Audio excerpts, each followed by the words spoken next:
பால்வாடி ஸ்கூலில் வந்து எந்த ஒரு பராமரிப்புமே இல்லை. பிள்ளைங்களை அனுப்புனாலும் கஷ்டமாக இருக்குது. இதில் வந்து பில்டிங்கும் அப்படியே இடிஞ்சு போகிற மாதிரி மேலாம் விரிசல் விட்டுட்டு இருக்குது. ஒரு பாத்ரூம் வசதியும் இல்லை. பிள்ளைங்களை அனுப்புனாலும் நாங்களே கூடவே உட்காந்து இருந்து பார்த்துட்டு போகிறோங்க. ஒரு கரண்ட் வசதி இல்லை. அந்த வெயில் காலத்தெல்லாம் பிள்ளைங்களை உள்ளே உட்கார வைக்க முடியாதில்ல. வெளியவும் ஒரு சுத்தம் இல்லை. இங்கே வந்து 3 ஏக்கரா இருக்குது ஸ்கூல் நிலம். ஆனால் ஒரு பராமரிப்பும் இல்லை. வேலை முள்ளாத்தான் இருக்குது. ஒரு சின்ன பிள்ளைங்களை விளையாட வைக்கலனாலும் ஒரு விளையாட்டு மைதானம் எதுவுமே இல்லை. இங்கே பால்வாடிக்கு தண்ணி இல்லை. பாத்ரூம் போகிறதுக்கும் தண்ணி இல்லை. எதுக்கும் குடிக்கிறதுக்கே போய் ஸ்கூல்லேருந்து மொண்டு வந்து பக்கத்து வீட்டில் மொண்டு வந்து தண்ணி யூஸ் பண்ணுறாங்க. ஒரு பைப் இல்லை. இந்த ஸ்கூலில் இருக்கிற டேங்க்கில் தண்ணி க்ளீன் பண்ணியே கொடுக்கறதில்ல. ப்ளூவாக வருது. அது மாதத்துக்கு ஒரு டைம் ஆச்சு க்ளீன் பண்ணி எப்பயுமே க்ளீன் பண்ணுறதில்ல. அங்கன்வாடி இருக்குது. இதில் வந்து கிட்டத்தட்ட ஒரு 20 குழந்தைங்களுக்கு மேலே வந்து டெய்லி வந்து கொண்டாந்து விட்டுட்டு போகிறாங்க. ஆனால் இங்கே வந்து பார்த்திங்கன்னா அங்கே வந்து இப்போ பக்கத்துலேயே தான் இருக்கிறோம். நாங்கள் முன்னாடி ஓல்டு ஸ்டூடெண்ட்ஸ் இதே ஊர் தான்.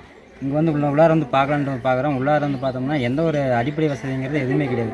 இந்த ஸ்கூலுடைய உள்ளார பில்டிங் சீலிங் பார்த்திங்கன்னா நம்ம இப்போ புட்டுட்டு மேலே உழுவுற மாதிரியே இருக்குது. நாம் போகிறதுக்கு பயமாக இருக்குது. ஆனால் எப்படி தான் லேடிஸ் குழந்தைங்க விட்டுட்டு போகிறாங்கன்னே தெரில. ஆனால் வந்து இருந்து உட்காந்து கூட்டிகிட்டு தான் போகிறாங்க. இது ஆப்போசிட்டில் பார்த்தீங்கன்னா எல்லாமே அந்த முள்வெளி எல்லாம் அந்த சீமை வேளாங்கிற மாதிரி அந்த வேளாங் இது அந்த துத்தி பூண்டு இது மாதிரி தான் இருக்குது. இது பாம்பு எந்த வேதாலும் வரும். ஆனால் இது கிட்டத்தட்ட ஒரு 3 ஏக்கர் பக்கமாக இருக்குது. ஸ்கூல் லேண்டு தான். ஆனால் இது வந்து எங்களுக்கு தெரிஞ்சு நாங்கள் இங்கே ஸ்கூல் வந்து படிக்கிற காலத்துலேருந்தே ஒரு 10 வருஷம் முன்னாடி இந்த ஸ்கூல் இப்படியே தான் இந்த கிரவுண்டு இப்படியே தான் இருக்குது. எந்த காம்பவுண்டோ அந்த நிறைவியா எந்த இதுவும் பண்ணி கொடுக்காத இருக்காங்க. ஆனால் இது வந்து எங்கள் பஞ்சாயத்து சார்பாக எங்கள் ஊர் சார்பாக என்ன கேட்டுக்கிறோம்னா இந்த ஸ்கூலுக்கு முன்னாடி இருக்கிற அந்த கிரவுண்டு வந்து நிறைவி காம்பவுண்டு கட்டி இதுக்கு குழந்தைங்களுக்கு விளையாடுற மாதிரி ப்ளே கிரவுண்டு ரெடி பண்ணி கொடுத்தாங்கன்னா ரொம்ப வசதியாக இருக்கும். ஆனால் மெயின் இதுக்கு வந்து பார்த்திங்கன்னா நம்மளால அந்த அம்மா சொல்லிட்டு இருக்காங்க அந்த டீச்சரு, இதுக்கு வந்து இபி லைன் எதுவுமே இல்லை. லைன் இருக்குது ஆனால் கரண்ட் வரதில்லை. அப்புறம் பார்த்திங்கன்னா தண்ணி வசதியுமே இல்லை. தண்ணி இதுக்கு பார்த்திங்கன்னா பஞ்சாயத்து போர்லேருந்து தான் வருது.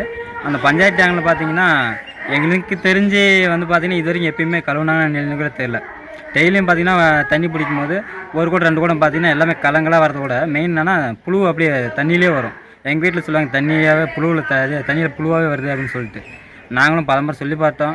ஆனால் எந்த இது ரெடி பண்ணல. அந்த ப்ளீச்சிங் பவுடர் மாதிரி எந்த இது வரைக்கும் போட்டதே நாங்கள் ஒன்றும் பார்க்கல.